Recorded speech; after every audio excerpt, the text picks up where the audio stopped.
Thailand has closed all land border crossings with Cambodia after Cambodian troops allegedly opened fire on Thai territory early this morning, prompting a response from Thai forces and triggering the highest level of border security protocols. The incident led Thai authorities to immediately suspend all inbound and outbound cross-border traffic until further notice. Security measures along the border have been elevated from level 2 to level 4, the most stringent level, resulting in the full closure of all checkpoints.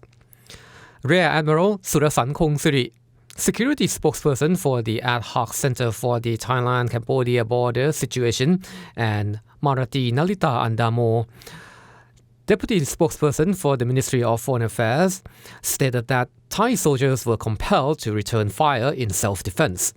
They emphasized that the escalation was necessary to protect national sovereignty and public safety.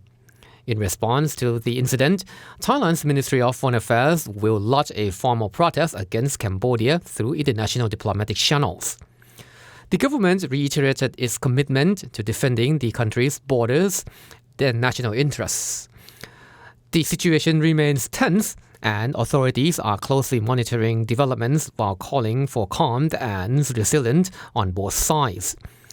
Deputy Defense Minister General Nattapol Nakpanit, who also heads the Internal Security Operations Command or ISOC, has expressed deep frustration over Cambodia's continued lack of cooperation in resolving border tensions. He stated that Thailand has made repeated efforts to engage Cambodia in bilateral talks and resolve disputes through diplomatic channels, but those efforts have not been met with sincerity from the Cambodian side. Prime Minister Pathong Thanchinawat, who also serves as Minister of Culture, echoed the military stance but emphasized Thailand's ongoing commitment to peace and stability. She explained that Thailand initially chose not to respond with force out of concern for the safety of civilians and troops stationed along the border. Deputy Prime Minister and Interior Minister Phumtham Wechayachai, acting in his capacity as Interim Prime Minister, confirmed after a special session of the National Security Council that Cambodian forces were the first to open fire in the recent border clash. The incident quickly escalated, with Cambodia using heavy weapons and launching attacks into Thai territory without specific military targets. Phumtham clarified that the situation does not amount to a declaration of war, but is classified as an armed clash.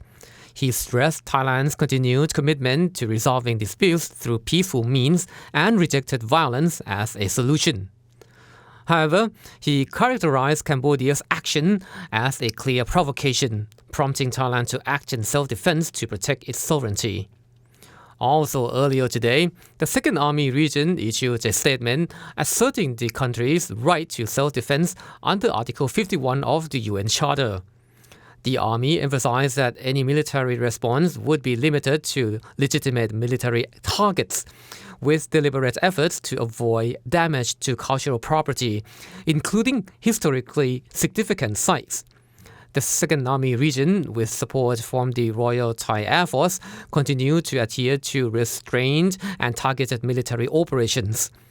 Thai forces have strictly followed international norms by focusing exclusively on military targets and avoiding civilian harm. In contrast, Cambodian forces took the opposite approach, launching indiscriminate attacks on civilian areas in clear violation of the Geneva Conventions. In a related development, Deputy Prime Minister and Transport Minister Suriyachung Rungruangkit announced that he has instructed the Civil Aviation Authority of Thailand and Aeronautical Radio of Thailand to coordinate closely with national security agencies. Their shared goal is to ensure both public safety and the integrity of national airspace during the current period of heightened tension. The Aeronautic Radio of Thailand has implemented urgent safety protocols, including the preparation of air traffic controllers to prioritize security-related flight operations. The agency is also ensuring adequate staffing and readiness to handle both routine and emergency scenarios. Special missions, if required, will be supported without delay.